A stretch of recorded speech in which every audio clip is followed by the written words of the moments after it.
सूबे के मुख्यमंत्री योगी आदित्यनाथ रामपुर में बड़ी बात कह गए हैं, साफ कर गए हैं कि रामपुर में जो लड़ाई आजम खां के खिलाफ शुरू हुई है वो जल्द खत्म नहीं होने जा रही है। आदाब, नमस्कार, मैं वसीम अख्तर, आप देख रहे हैं द लीडर हिंदी। सूबे के मुख्यमंत्री योगी आदित्यनाथ आज रामपुर में थे, इसलिए कि जो उपचुनाव हुआ था उसमें भारतीय जनता पार्टी को जीत हासिल हुई है।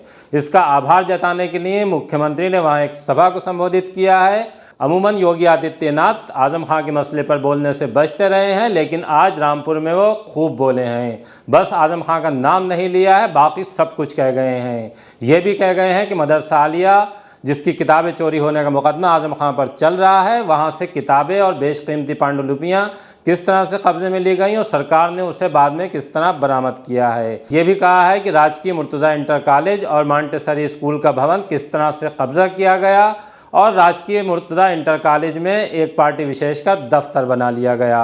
मुख्यमंत्री ने रामपुर में साफ कर दिया है कि गुंडे माफियाओं के खिलाफ जो सरकार ने अभियान छेड़ रखा है वो खत्म नहीं होगा।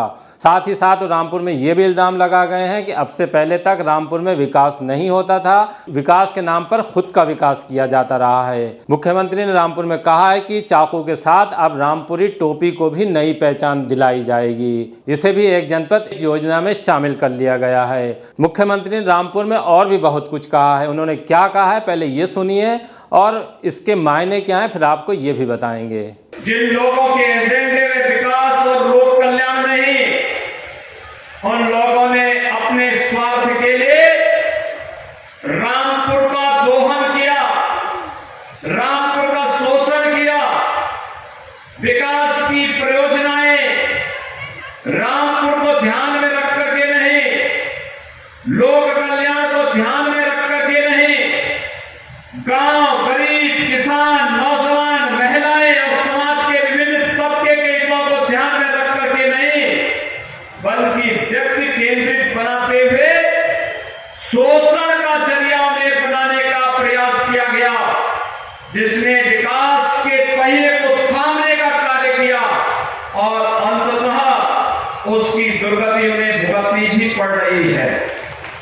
लेकिन भाइयों बहनों, मैं आज आपको आश्वस्त करने के लिए आया हूं कि आपने विकास और सुरक्षा के नाम पर Bharatiya Janata party double engine सरकार को अपना सहयोग और अपना समर्थन दिया, अपना आशीर्वाद दिया।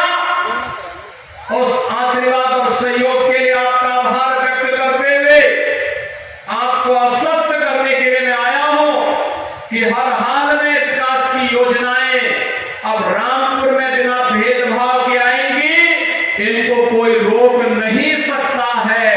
भाइयों बहनों, हम सब जानते हैं पिछली सरकारें किस प्रकार का कार्य करती थी। स्वयं के हितों के लिए योजनाएं बनती थी, पैसा सरकार का, लेकिन अपने स्वयं के स्वार्थ से उभर करके कोई भी कार्य नहीं हो पाता था। और यही कारण था कि राजकीय मुर्तज़ा इंटर कॉलेज को एक पार्टी विशेष का कार्यालय बना दिया गया और अपनी निजी स्कूल में उसे बदलने का कार्य किया गया। इसी प्रकार से यहां के 200 वर्ष पुराने शैक्षिक संस्थान मदरसा आलिया को भी एक निजी विद्यालय में बदलने का कार्य हुआ था। उसके समृद्ध पुस्तकालय की जो दुर्लभ हस्तलिखित पुस्तकें थी, बिना किसी अनुमति के उन्हें जबरन कब्जा करने का प्रयास हुआ था।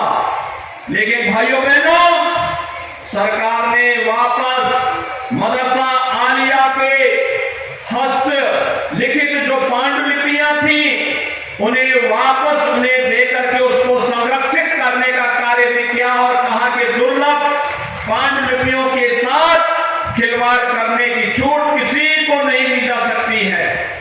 इसी प्रकार से सिटी मॉन्टेसरी स्कूल कभी गेस्ट हाउस हुआ करता था और कहा जाता है कि राष्ट्रपिता महात्मा गांधी ने भी असहयोग आंदोलन के दौरान यहां पर रुक करके देश की आजादी को एक नई दिशा देने का कार्य किया था। लेकिन ऐतिहासिक महत्व के इस संस्थान को भी हड़पने का कार्य हुआ था।